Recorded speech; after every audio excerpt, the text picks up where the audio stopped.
Hello, everyone, and welcome to another episode of the Sports Daily College Basketball Podcast. I'm your host, Sean Vowells. I've got Mike Koomar with me. And tonight, Mike, we've got a few topics, as the viewers can see. We've got three people on the cover. We've got Keaton Wagler from Illinois, Charles Bediako from Alabama, and AJ Dybantsa from BYU. Now, Saturday was a super loaded slate, as we've got here.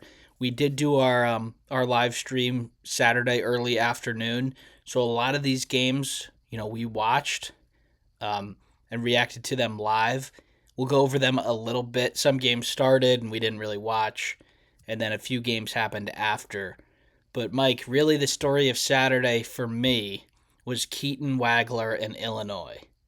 Joe and I talked about them being without their point guard, Kylan Boswell, for a significant amount of time coming into this one. But the freshman guard steps up with 46 points on the road at Mackey Arena. What a terrific statement win from Illinois. Yeah, I mean, this was big. And to put this 46 points into perspective, he had 40 points with about 10 minutes to go in this game. I think it was like with the last 8 minutes, he only had 6 points.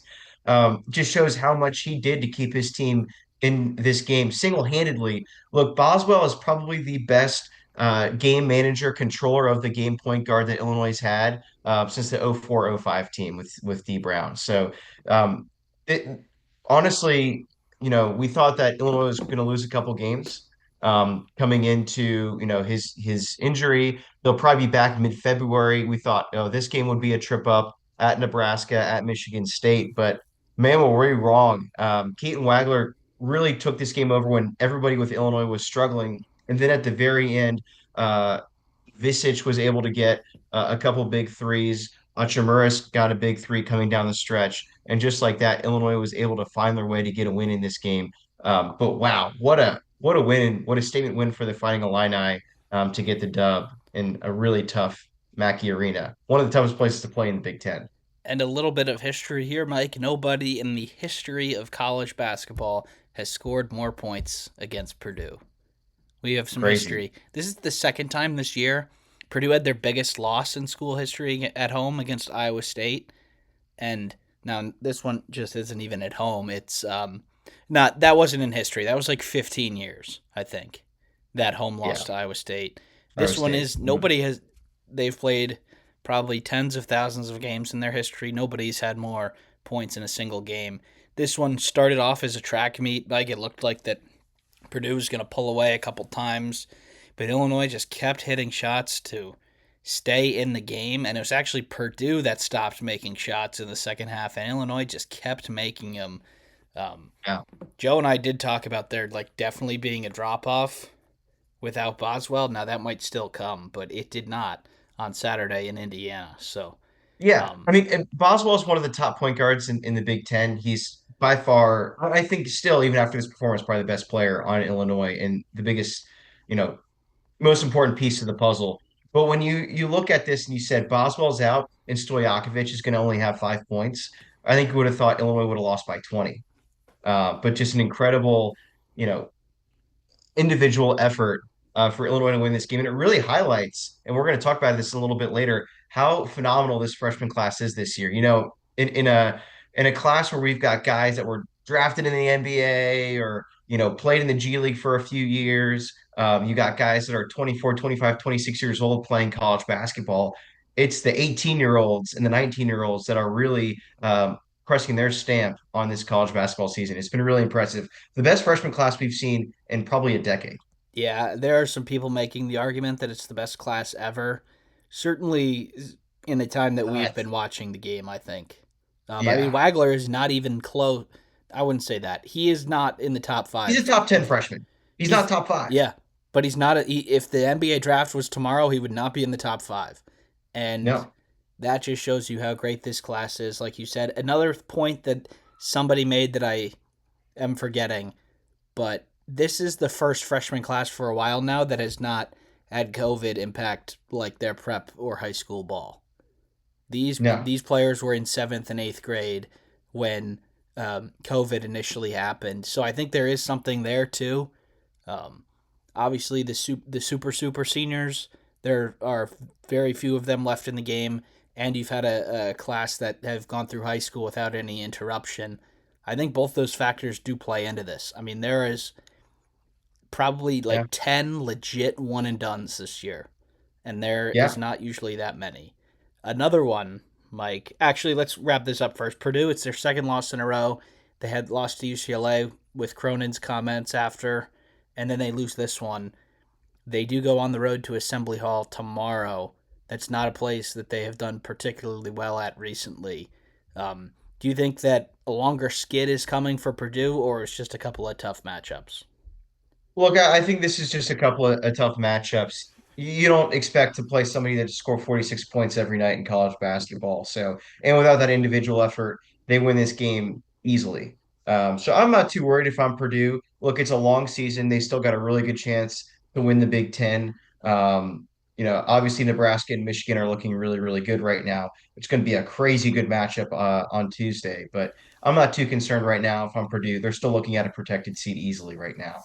And I will pull up bracketology in a little bit. I did one yesterday, so this is before the games yesterday, but I believe like USC was the only team in the bracket that played yesterday in the power conferences. So we're just gonna pretend that that's still accurate. Yeah. Another game, Mike, that started as we were doing the live stream and we didn't finish it. We did talk about it a few times during the game. It was Texas Tech and Houston. Texas Tech gets the job done at home, 90-86. I like you predicted, I believe, that it's really hard to win there. But it was Houston that had the standout performance from a freshman, Kingston Flemings, with 42 points of his own. What a terrific performance, despite not winning the game. Yeah, you don't usually see Houston getting into track meets. When that happens, something's gone wrong. But this clearly isn't the same defensive juggernaut that we saw last year, even with a lot of really good defensive returners for Houston. But at the end of the day, we still talk about there's a lot of experience on this Houston team. Certainly don't expect a freshman to be dominating the court like he did. Between him and Emmanuel Sharp, uh, Houston only had, I think, like 24 points outside of those two players, with Flemings had 42, Sharp had 20. But it just goes to show that even some of these teams with experience are being dominated by freshmen. Arizona's kind of the same way. But Flemings had an incredible game. He's had a great season. He's right around like the top five best freshmen, averaging 22 points a game this year, and he's going to be in the running for Big 12 Player of the Year. Reigning Big 12 Player of the Year, JT Toppin was in this game, and he was huge for Texas Tech winning this game. The Raiders look really good right now. They curb stomped Baylor and Waco earlier in the week, and then get this statement win against Houston. They get a little court storm out of it too. So right now, the Red Raiders look. They had a couple of bumps in the out of conference. They got dominated by Purdue, lost to Arkansas. They probably shouldn't have lost that game, but they're starting to look really, really impressive. And maybe it's somebody's turn to overthrow Houston as the champions of the Big 12 regular season. It might be between Tech and Arizona. And I think you're right about Houston. I have seen them in person. I did go to the Arkansas game. They're still very good defensively, and I pulled up the Torvik page as you were going there, Mike. They're still fifth in defense, but they have not. They've had a few bad defensive games. Yeah. This one, this one was like not a like super high possession game. It was only 65 possessions, and they gave up 90 points. That's 1.38 points per possession. That is their worst of the year by far. And the only game that really comes close was Tennessee at Players Era when they scored 1.25 points per possession. So Yeah, this, and a lot of that was second chance points. You looked yeah, at Texas Tech had 21 offensive rebounds. yeah, and they rebounded more than half of their misses. They didn't, or Texas Tech rebounded more than half of their misses, and Houston was not able to force a lot of turnovers to make up for that. Um, so it would have. You have to sort of put everything together to win in Lubbock, and they didn't do that. Now I still think they're a really good team. They might still. How do you see the Big 12 hierarchy right now? If you had to rank the top five, I think right now, clear cut, Arizona's head and yeah. shoulders above everybody else. And then I do think it's really close. Tech and Houston, I think, are neck and neck. We saw And Game in Iowa Lubbock. State is pretty good too. BYU. Iowa State's up there. They've Yeah. had their moments this year recently that they haven't looked as impressive. They got a couple of really dominant wins back to back, though. They beat UCF by 30 points. So they just hit a rough patch in the middle of the season there. But yeah, I think right now, tier one is Arizona. Tier two or tier one B, we'll call it, is Tech and Houston. And then tier two, I'm going to put BYU and Iowa State. Tier three is really just Kansas by themselves.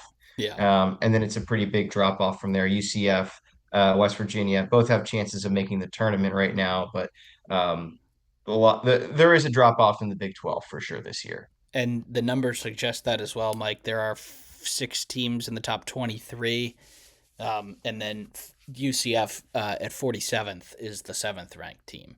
So, Yeah. I What obviously about those Baylor top Bears in that? Baylor's I down don't at know. 63.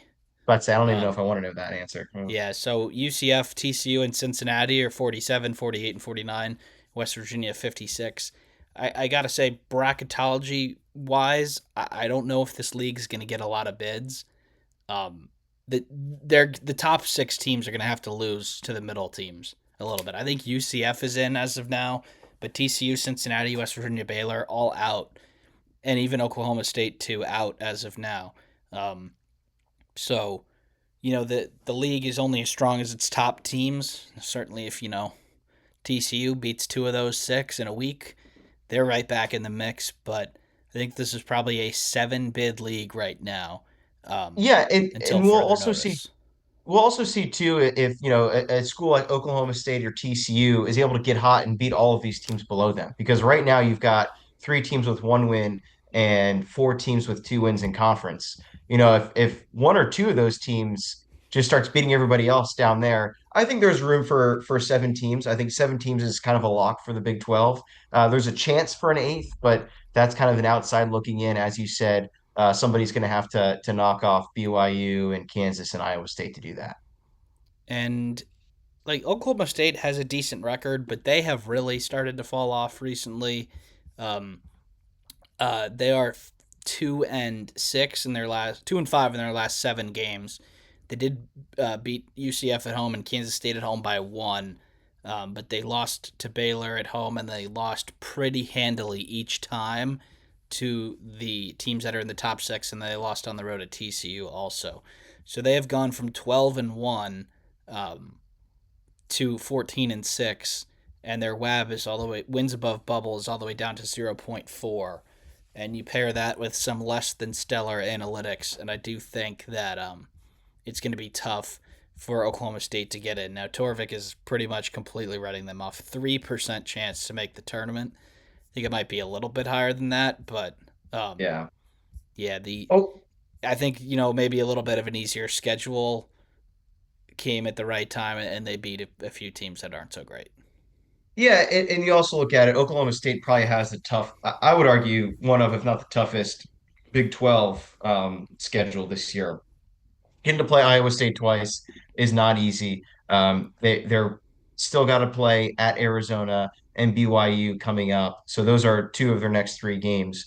And they still got to play Kansas. They still got to play Houston. So, I mean, look, if they can find a way to beat Colorado, West Virginia, at Cincinnati, at Central Florida, at Arizona State, and at Utah, and they can get to 8 wins in conference, I'm not writing them off. But they got to get to 8 wins in conference. And I and think that's some of really those the threshold. some of those are sneaky quad one games, especially the road games. So the Yeah. resume could line up okay there, but with how they're playing, it doesn't seem like that they're ever going to find themselves in a close game with these great teams, and then that leaves you really with a low margin of error if you don't get any of those. So I think it Yeah. is Uh, unfortunately uh, probably a year too early for Steve Lutz. Yeah, and that's okay. I do think that most of these Big 12 teams, like West Virginia, for example, is it'll be a little bit tougher for them because they have three losses in the out of conference schedule. But I think my point stands. If you win 8 games in this league, you deserve to be in the tournament. And look, none of these teams except for West Virginia are on pace for that. But if West Virginia can pick off some of these wins, they're looking like they will have a good shot of getting there. West You got to get the Virginia 8 wins. better in a much better spot analytically. They're 20 spots ahead. They do have the four non-conference losses. Three of them are to teams that are, or two of them are to teams that are solid tournament teams, but they've lost to Xavier and Wake Forest on neutrals, Yeah. which is are quad twos, which are unfortunate, and they don't really have a quad two or quad one non-conference win to offset that, and they do just have one um, quad two win and one quad one win. The Kansas home game right now is carrying them as Yeah. their quad one win, and then at Arizona State is the quad two. So they've got to start stacking those, and you would think that if as those come, the analytics would come too. But two home games in a row for them, Mike, it looks so much easier to get to those 8 wins if you're 6-3 and 15-7. Yeah.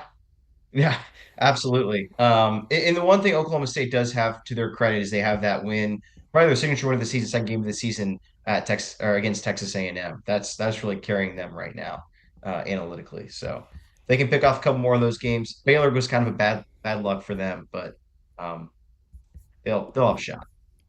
All right, well, let's go back to the scoreboard for Saturday. We did have a few other games. North Carolina and Virginia happened as we went through it there. If you want our thoughts on that, you can go back to that video. We had two later games in the SEC, Mike, that I want to highlight. It featured a ranked team at home against an unranked team, and in both instances, the unranked team came out with the victory. First, let's go to Gainesville, where Stephen Pearl and Auburn picked up their signature win of the season. They led big early, 15 at halftime. They held off a couple of really, you know, close calls from Florida, but ultimately the Gators did not make enough shots, and the Tigers go into the swamp and get a big victory. How surprised were you by this one? Yeah, I was absolutely shocked by this one. You looked at Florida, argue they were by far the hottest team in the SEC, one of the hottest teams in college basketball going into this game. They had won five straight games, including wins at Vanderbilt and against Georgia and Tennessee. But it just kind of shows the volatility of this conference, even with Florida, one of the best teams. Look, Auburn has had kind of a rough go at it recently, but this is a game that absolutely puts them back in contention, and that's just kind of what we've seen from Auburn this year. They've been very inconsistent. We've seen them have flashes of brilliance, almost knocking off Houston. They beat St. John's earlier. They really haven't had much of a statement, though, since they entered conference until this game. Stephen Pearl needs more performances like this from his squad in order to make a run and get into the tournament. They're right now pretty squarely on the bubble. So I think you've got them at an 8 seed. It could really go either way, but before this game, they were probably out. Yeah, this one was the big change from the if I had done it the day before. I think they probably would have been near the top of the 10 line. They're my second 8 seed. They're 30th ranked, um, as the viewers can see here. Their resume looks really solid. Let's see, where is it? It is right here, 30. You've got pretty solid numbers across the board in for both resume and quality. They already have two quad 1A wins and four total quad 1 wins, 4 and 6 in the top quad. They do have a quad 2 loss, but no losses in 3 or 4. Like, this is a resume, Mike, where if they do get pulled down on the bubble, I still think they get given the benefit of the doubt. But it doesn't look, well, they were in the bubble 3 days ago, so maybe not. But it doesn't look like that's going to happen. I mean, this was a fully deserving win from Auburn. You get Keyshawn Hall leading the way. You have a couple of other players getting to double figures, and defensively they were just really solid. Florida 37% from the field, 7 of 27 from three. They tried to shoot themselves back into this game, the Gators, and they just didn't make enough shots. Thomas Haw had 27 and 10, but if you take away his shots and his points, they are 13 for 40 from the field. So a really, really bad day, sort of all around from the Florida offense, and it wasn't enough to get across the line. But in the Yeah, SEC, I think there's going to be a lot of momentum swings like this. I still think Florida's pretty good. Yeah, I mean, honestly, you looked at this game, I think with the 7 minute mark hitting, I really thought Florida had this game on ice. Like it Yeah. looked good. They bounced back. They were down 15 at half, came all the way back, tied the game, and had a chance to take the lead even. And their offense just went flat coming down the stretch. And look, kudos to Auburn. They didn't have a great offensive game, but they did get a lot of high percentage shots in the paint. There ended up being 48% field goal percentage, and they only made five threes in this game.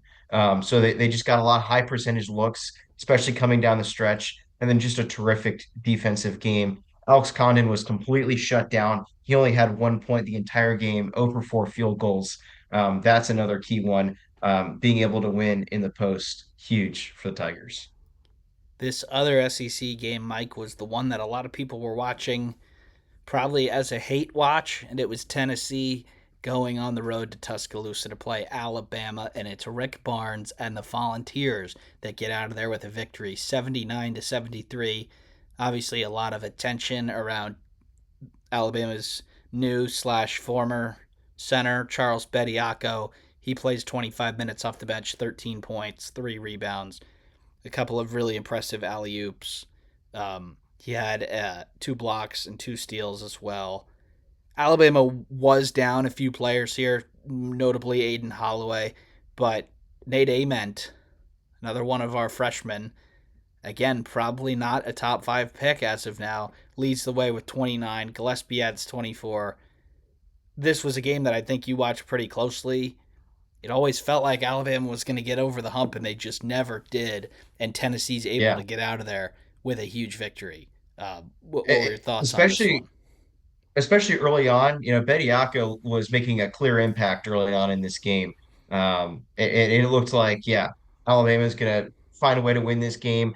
As the game went on, you still thought surely Alabama is going to put them away. They just had the physicality, it seemed like advantage and a size advantage. But Nate Amon, as you said, absolutely puts the team on his back. Another freshman stud, 29 points in 38 minutes in this game. Jacoby Gillespie also had a big night shooting.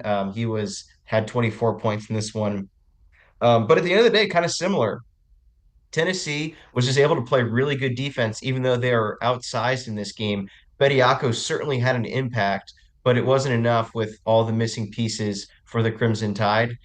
Look, Alabama, I mean, there's a reason they tried to bring Bediako back. It's because they're a very inconsistent team this year, and they feel like they need that piece to make a championship run. I'm still not convinced, but it's pretty clear that the good guys got the win in this one. Yeah, and it was a road win too. It was the second straight home loss to an unranked team for Alabama. Now they did pick up 2 road wins in between there, but just odd to see them lose to Texas and Tennessee. I mean, Tennessee's a tournament team, but you know, nowhere near the top of the class in the SEC, which is nowhere near where it was the past few years. Just thought that Alabama was kind of. I know Holloway is a big factor here, and they probably win if he plays because this was a pure coin toss game the entire way. Phylon did score a lot, but he really had to work for his shots and could put quite a few of them up there. And with Bediako too, like just simple basketball stuff like deterrence around the rim, an alley oop threat where he wasn't that Yeah. open. They just threw it up there and he'd throw it in. But yeah, I was He impressed with also has some pretty Tennessee nasty here. blocks. Yeah, Yeah. yeah. I was pretty impressed with Tennessee here. I thought, the Coliseum there gave them everything that they could handle. And when it looked like Alabama was going to, take control of the game, they didn't let it happen. And they pick up a big win to stop a little bit of a slide for them, too. And I think you can, start thinking a little bit higher aspirations than just making the tournament for Tennessee here. Yeah, I agree. So Tennessee is the second to last 6 seed for me right now. They're one spot ahead of Louisville. If Louisville can come back on Duke here, I think they'll definitely jump them. But Tennessee's another one of those resumes that is in pretty good shape. They have 2 Quad 1A wins. Um, they have 3 Quad 1 wins. Like they're really, really in good shape now if they can keep winning basketball games. Yeah. But outside of the court, Mike, there was a little bit of a Charles Bediako update just before we went live here on Monday night. because of all of the weather in the country, his like preliminary injunction hearing has been delayed 10 days. So at the very minimum, he will be able to play basketball for 10 more days. I think beyond tomorrow, which is when it was supposed to be. So we're not quite done yet in this Charles Bediako case. Which also, let's be honest, I live a couple hours north of Alabama. Weather's fine in Tuscaloosa. It's absolutely fine in Alabama. There's no weather issues in Alabama. I know there's a little snow and ice on the roads. It's going to be fine by tomorrow. They absolutely could have done this. So kind of you wonder what's going on the sidelines of this one, but yeah, it's pretty crazy. So he will play two more games, I think, at least. I have to pull up the Yep. schedule here. He will play on the 27th, which was tomorrow. And yeah, so he'll get to play in Gainesville on Sunday. Um, so that's very important for them. But at the end of the day, Mike, we talked about this game against Tennessee not being valid in the eyes of the committee. Now it's probably even more so, right? If Bediako gets ruled ineligible here and plays 3 games, and Tennessee beat them when they were at an advantage, like that is something that could help Tennessee now on Selection Sunday. So that is the wrinkle to this that I don't think either of us really saw coming.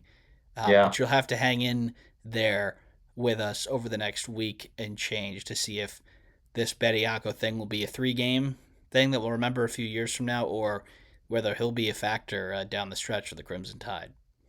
Yeah, especially when you look at if they go, wishful thinking, Bediako only plays 3 games. If they lose at Florida and under the Bediako experiment, they go 1-2. That's not a good look for the Crimson Tide. That's really not a good look when you're bringing an NBA player, a G League player, and you lose 2 or 3 games with them. So um, the Tide might be really more than we thought. Really, it was interesting. Early on in this season, I was really impressed defensively with how much improvement that they had when they played Illinois. But it just seems like that's worn off, especially if they're going to have an off night shooting. They're not going to be able to win the game. There was another freshman performance, Mike. This was the third freshman of the day on Saturday to hit 40 points in a game. That was AJ Dybantsa from BYU, the consensus 1 or 2 pick. They were playing Utah, who's the worst team in the Big 12, but Dybantsa adds 43 points. Just when you think that it might be somebody else's day, AJ reminds everybody, hey, I'm over here too. Yeah, I mean, it's just another stellar showing by him, looking like, he might be the front runner for player of the year in college basketball, also getting a number one overall pick potentially. Look, he's just really good. Look, BYU people have been giving him a little bit of a harder time because they dropped a game on the road at Texas Tech earlier. Look, that's just a really tough place to play, and Tech is on fire right now. They look really good. And they're going to be, I think, cracking the 2 line before this year is over. Obviously not right now, but I think they're going to get there with how hot they're looking. Wait, Their you're only talking about losses this Texas year, Tech or BYU? Texas Tech. To get to the 2 line? Okay, yeah.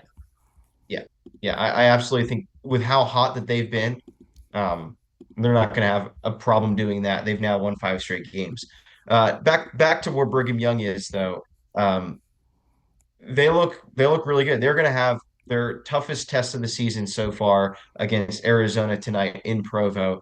That's going to be a huge detriment to see one, can they compete for a Big 12 title? And two, how close can they get to a number one or number two seed? They've got all the pieces. They've just got to fit them together. They've got a good point guard. They've got great supporting cast. They've got some bigs. Let's just see if they can make a tournament run out of it. And their resume, Mike, I was sliding through it there while you were saying they do not have a quad 1A win yet. This would they 3 of their next 4 games would be that. Obviously Arizona at the Fog and then home to Houston. 3 of the next 4 games would be quad 1A. If they want to get to the 2 or the 1 line, they're going to need a couple of those. Um, they have 4 quad 1 wins now, all away from home, which are big. Clemson, Miami, Wisconsin, and Villanova all on a neutral. Those are obviously really solid, but they do fall into quad 1B right now. And then they don't have any losses outside of the top quad, Connecticut and the Texas Tech game, like you mentioned. So a Pretty good resume here for BYU. It needs that last piece though to get above. I believe I have them as a 4 seed right now. Yeah, I do. 14th. So that's the second 4 seed. So yeah, they're really good. They seem to be putting together some performances that would be good enough to win those at least one or two of those 3 games that I mentioned. But um, Yeah. yeah, they didn't take a day off here against when the worst team in the league came to town.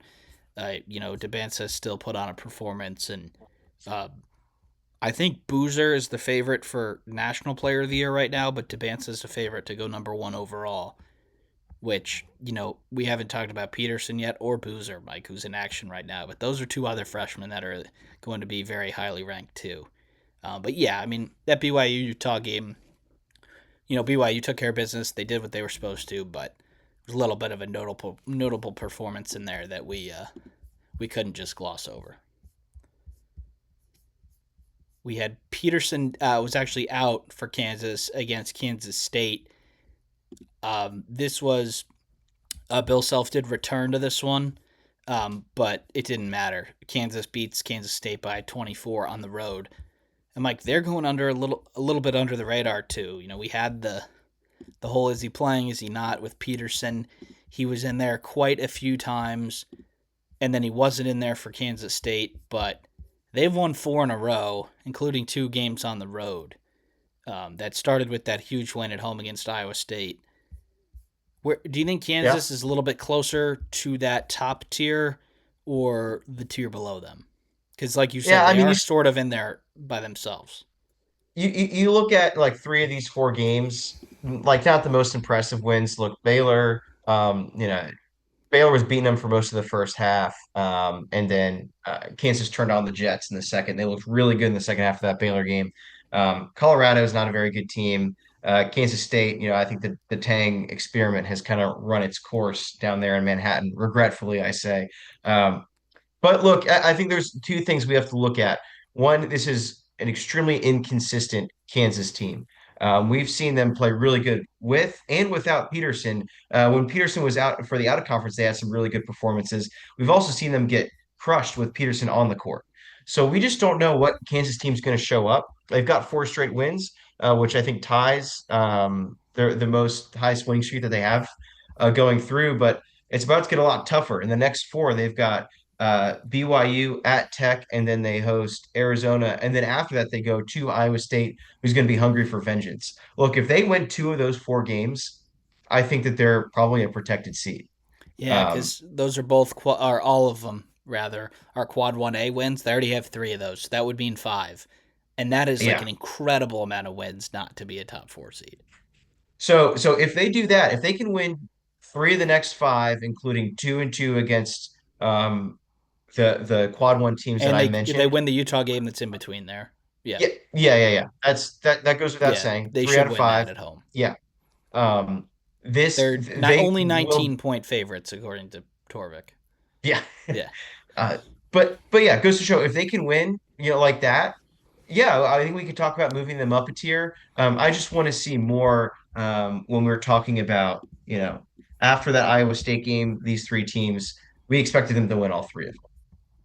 And they are my first 5 seed, 17th ranked. They have very solid numbers across the board. They're either 14, 15, or 16 in every one of the recognizable ranking systems. They have the 3 quad 1A wins. I think the only thing that's holding them back really right now, Mike, is they have like 5 losses, and some of these other teams up there don't. Now they've played probably a better schedule than all of them, but um, yeah, I think if they have enough quad 1A wins, that'll be something that they just cannot ignore. Like Yeah. if you have if I think if Kansas is able to keep their losses in single digits the rest of the way, I think they're a protected seed, no question. Just because of how many good wins that would entail, and you'd have to think like that they do have 4 quad 1A games in the next 5, but Mike, they only have 2 the rest of the way after that. So more than half of their games, or no, exactly half of their games the rest of the way are not in quad 1. So you'd like Yeah. to think that they would take care of business there. and then that leaves them, even if they go 2-4 in the Quad 1A games, that still means they get to 5, and they still have 9 losses before the Big 12 tournament. So I think Kansas is in a pretty good spot, all things considered. Yeah, especially you look at now. This is when they need Peterson to be at his finest. It was okay for him to miss the Kansas State game. Kansas State not very good team this year, but you need him for the next 2.5 weeks. It's going to be showtime for him. All right, Michael, I think that's all the action on Saturday that we need to get to. We are going to preview some games that will be Tuesday and then later this week to wrap this one up. We have a great day of Big Ten ball on Peacock tomorrow. It's starting off with number 3 Michigan hosting number 5 Nebraska, who is 20-0. Michigan's 18-1. This one's at the Chrysler Center in Ann Arbor, Mike, and Michigan are double-digit favorites against undefeated Nebraska. That is obviously something that, I perfectly understand Michigan being favorites at home, but that big of a margin suggests that the end of the undefeated line here might be coming for Nebraska. Are you buying what the analytics are saying about this game? The analytics have really disrespected Nebraska this year. And you look at what they've accomplished so far. They've already got 2 wins on one of them on the road against current top 10 teams. So people that are saying, "Oh, they haven't played anybody big," check the top 25. Check the metrics. They beat two of the better teams in the country already this year. One of them on the road. So look, this is the toughest test that they've had so far this year. Michigan, deservedly so, is the third ranked team in the country. They've been phenomenal. They had a little bit of a slip up there, almost lost to Penn State, and then they lost to Wisconsin. But since then, they've reset pretty well. Not winning by 30 points a game anymore, but they're still winning games by double digits, especially when they went and did their West Coast run, got a couple of 10-point victories against Washington, Oregon.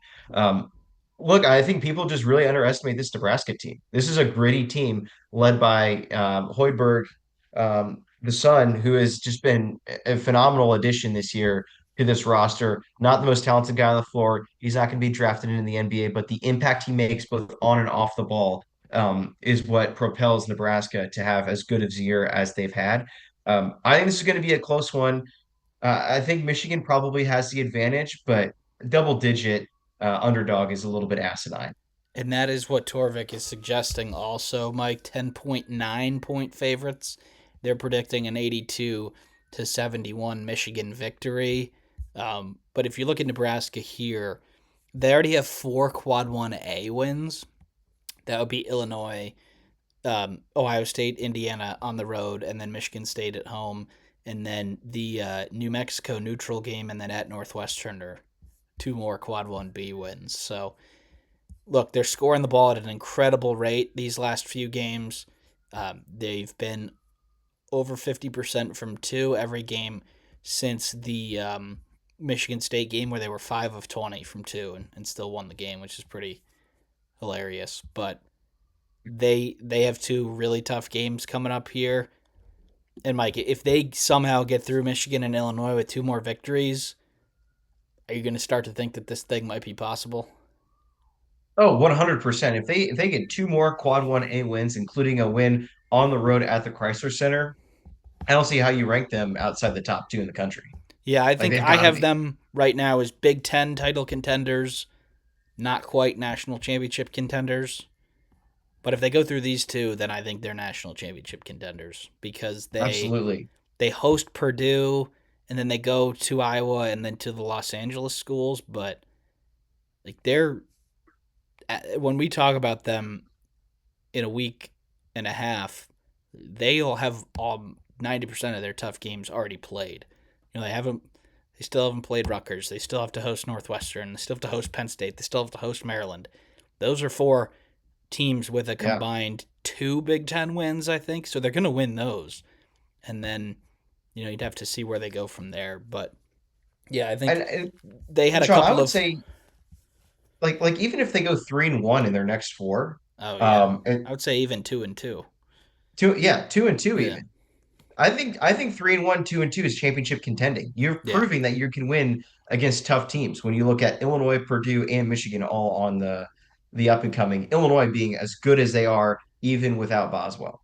Well, Michigan already has a Big Ten loss. Purdue already has one. Illinois doesn't, I believe, right? Illinois is They've got undefeated in the one. Big They Ten. lost They have to one. Nebraska. Oh, that's right. They already lost to Nebraska at home. So if they can win two of those three, they're already ahead of all of them without having to play them again, which is the easiest way to come back. So yeah, I mean, they're going to be serious Big Ten favorites if they can go 3-1 in their next four to win the regular season. But yeah, they did lose Frager to an injury.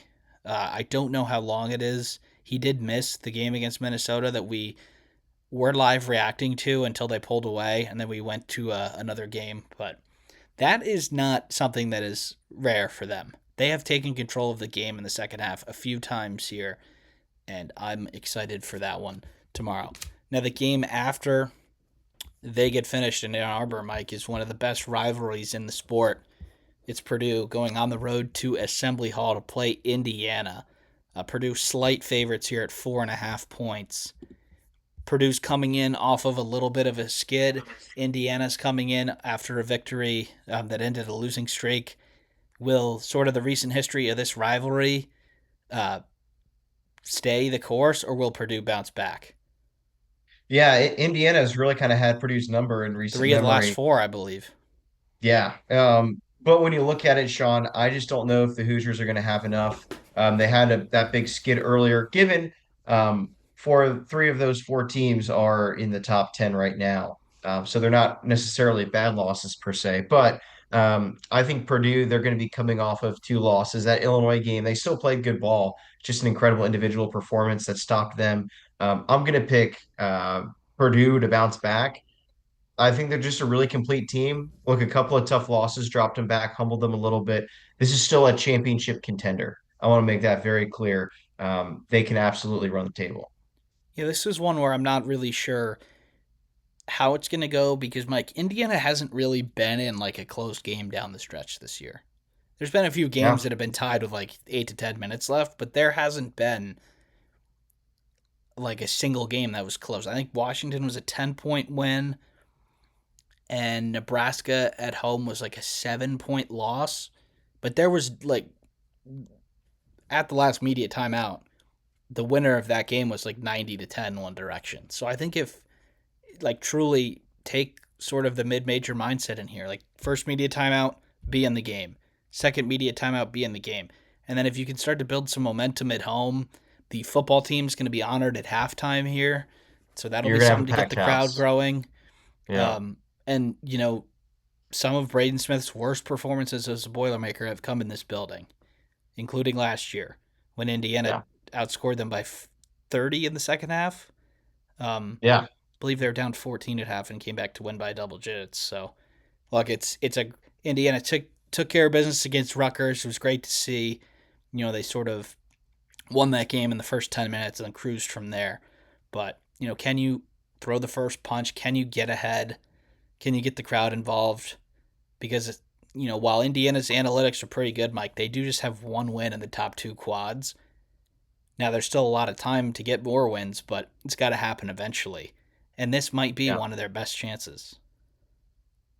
Yeah. I mean, you look at Indiana, you're going to have to do something to make the tournament right now. And this is going to be one of their few chances coming down the stretch. Look, they're going to have a lot of good chances to get wins, which is big, right? They've got UCLA, USC on the road, Wisconsin, and then Oregon at home.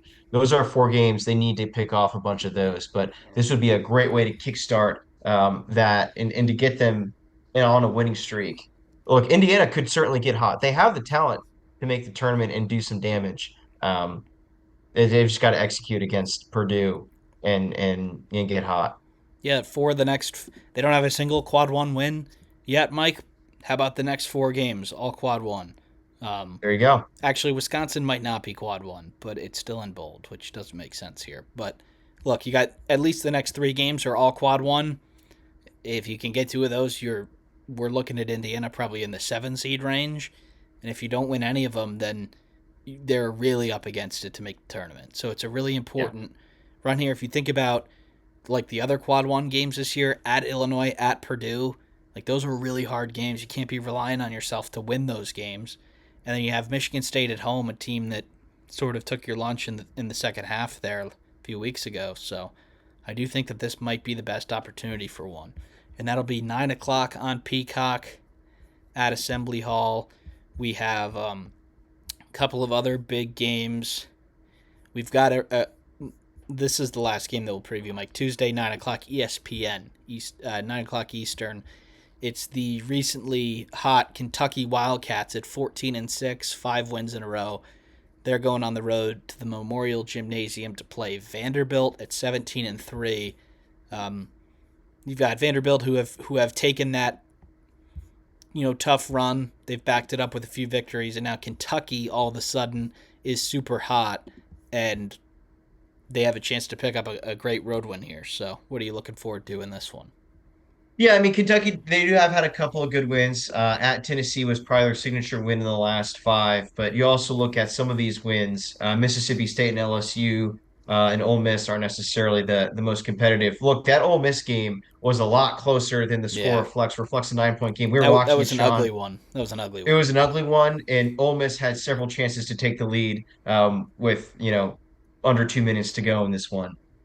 So look, you look at Vanderbilt, you look at a team that I've been a little bit down on recently, but they got a statement win on Saturday on the road in Starkville. They got a 32-point win at Mississippi State. I know I just said they're not a very good team in this conference, but look, every team has their rough patch in the middle of the season. I think Vanderbilt had theirs. They're going to be in front of a packed crowd there at Memorial Coliseum. It's a weird floor. Vanderbilt students, they're going to be there, and I like to go with the Doors to get the win in this one. I think they're going to Yeah, be dominant. I think they will too. They've got three fairly easier games coming up. That Kentucky one at Mississippi, and then home to Oklahoma. They're probably going to be double-digit favorites in all three of those games. So win all three of them, and then they've got a little bit of a tough run after that. But you know they need to put themselves into a position going into that tough run that they are like if they can win these, then they're going to be the highest ranked seed in the SEC.